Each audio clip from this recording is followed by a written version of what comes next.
राधे कृष्णा राधे कृष्णा। जीवन मुक्त गीता वेदांत सार से ओतप्रोत अत्यंत लघु कलिवर वाली जीवन मुक्त गीता श्री दत्तात्रेय जी की रचना है, जिसमें अत्यंत संक्षिप्त पर सारगर्भी ढंग से सहज सुबोध दृष्टांतों द्वारा जीव तथा ब्रह्म के एकत्व का प्रतिपादन किया गया है। साथ ही जीवन मुक्त अवस्था को भी सम्यक रूप से परिभाषित किया गया है। तो आइए जीवन मुक्त गीता का श्रवण करते हैं। अपने शरीर की आसक्ति का त्याग, देह बुद्धि का त्याग ही वस्तुतः जीवन मुक्ति है। शरीर के नाश होने पर शरीर से जो मुक्ति होती है वह तो शुक्र कुक्कर आदि समस्त प्राणियों को भी प्राप्त ही है। शिव परमात्मा ही सभी प्राणियों में जीव रूप से विराजमान है।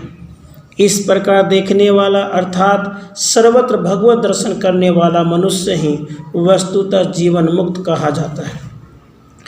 जिस प्रकार सूर्य समस्त ब्रह्मांड मंडल को प्रकाशित करता रहता है, उसी प्रकार चिद आनंद स्वरूप ब्रह्म समस्त प्राणियों में प्रकाशित होकर सर्वत्र व्याप्त है। इस ज्ञान से परिपूर्ण मनुष्य ही वस्तुतः जीवन मुक्त कहा जाता है। जैसे एक ही चंद्रमा अनेक जलाशयों में प्रतिबिंबित होकर अनेक रूपों में दिखाई देता है, उसी प्रकार यह अद्वितीय आत्मा अनेक देहों में भिन्न भिन्न रूप से दिखने पर भी एक ही है। इस आत्मज्ञान को प्राप्त मनुष्य ही वस्तुतः जीवन मुक्त कहा जाता है। सभी प्राणियों में स्थित ब्रह्म भेद और अभेद से परे है। एक होने के कारण भेद से परे और अनेक रूपों में दिखने के कारण अभेद से परे है। इस प्रकार अद्वितीय परम तत्व को सर्वत्र व्याप्त देखने वाला मनुष्य ही वस्तुतः जीवन मुक्त कहा जाता है। पृथ्वी, जल, अग्नि, वायु, आकाश, इन पंच तत्वों से बना यह शरीर एक क्षेत्र है।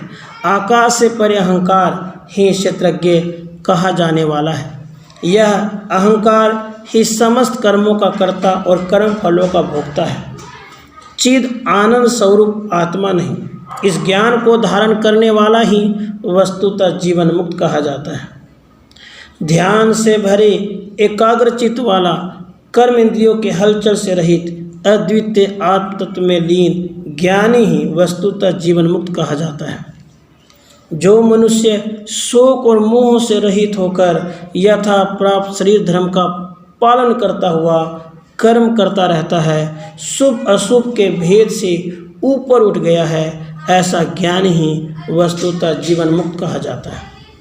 शास्त्र विहित कर्म के अतिरिक्त जो अन्य कुछ नहीं जानता, कर्म को ब्रह्म स्वरूप जानता हुआ संपादित करता रहता है, वही वस्तुतः जीवन मुक्त कहा जाता है। सभी प्राणियों के हृदयाकाश में व्याप्त चिन्मय परमात्म तत्व को जो जानता है, वही वस्तुतः जीवन मुक्त कहा जाता है। प्राणियों में स्थित शिव स्वरूप जीवात्मा अनादि है, इसका नाश नहीं हो सकता। ऐसा जानकर जो सभी प्राणियों के प्रति वैर रहित हो जाता है, वही वस्तुतः जीवन मुक्त कहा जाता है। आत्मा ही गुरु रूप है, विश्वरूप है। इस चैतन्य आकाश को कुछ भी मलिन नहीं कर सकता। भूतकाल वर्तमान काल दोनों ही काल के अंश होने से एक ही है, दो नहीं। जो ऐसा जानता है वही वस्तुतः जीवन मुक्त कहा जाता है। अंतः ध्यान के द्वारा जिसे ज्ञानी जन देख पाते हैं, वह मन कहा जाता है। उस मन को सोहम, वह परम तत्व मैं ही हूँ कि भावना में जो विलीन कर देता है, वही वस्तुतः जीवन मुक्त कहा जाता है। उच्च ध्यान में स्थित होकर जिस चैतन्य का दर्शन योगी जन करते हैं, वह मन कहा जाता है।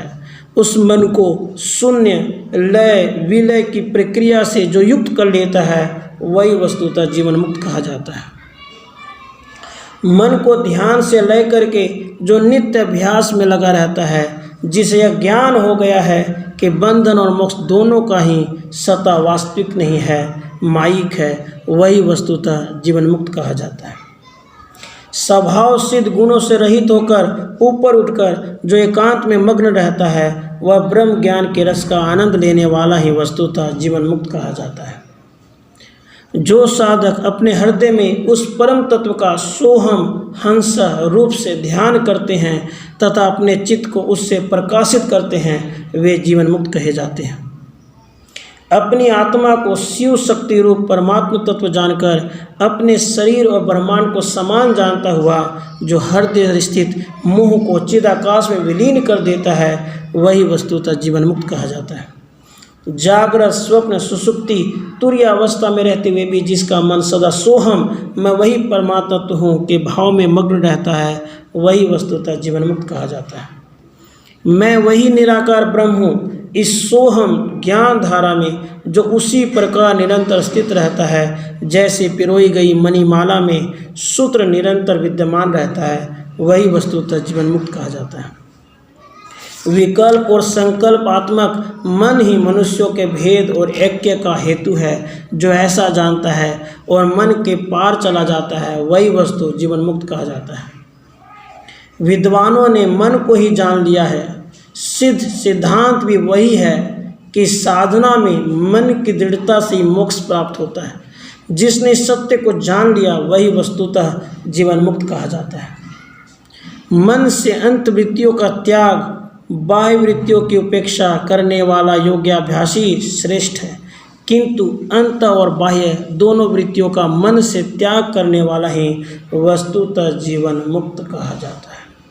इति श्रीमद् दत्तात्रेय कृता जीवन मुक्त गीता संपूर्ण। राधे कृष्णा राधे कृष्णा राधे।